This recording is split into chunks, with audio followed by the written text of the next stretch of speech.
TGTV15 Integrated News and Current Affairs. Maasahan, hindi lang sa salita, subok sa serbisyo.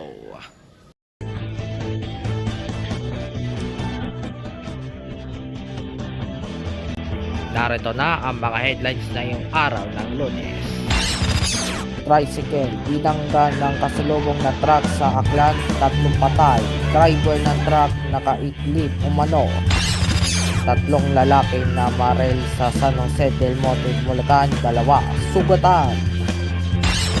Malaking sunog sumiglag sa isang barangay sa FTA, Mesa Manila.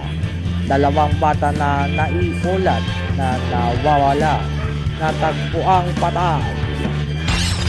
Pangulong Bongbong Marcos, bukas daw na makipagsundo sa mga Duterte.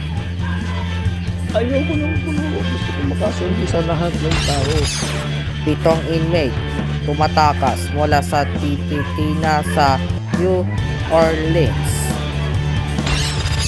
At top 24 acts pumasok na sa semifinal sa Pilipinas Got Talent. Ang mga balita, Tagalogan na.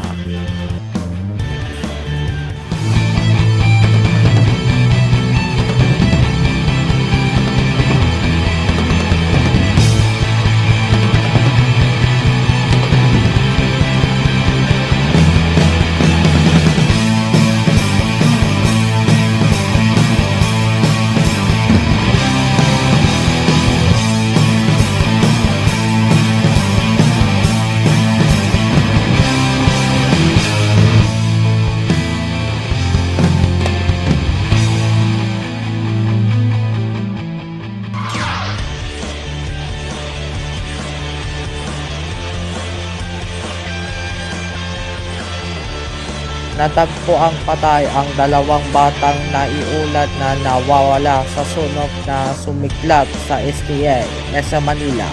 May report si Melissa Ligan.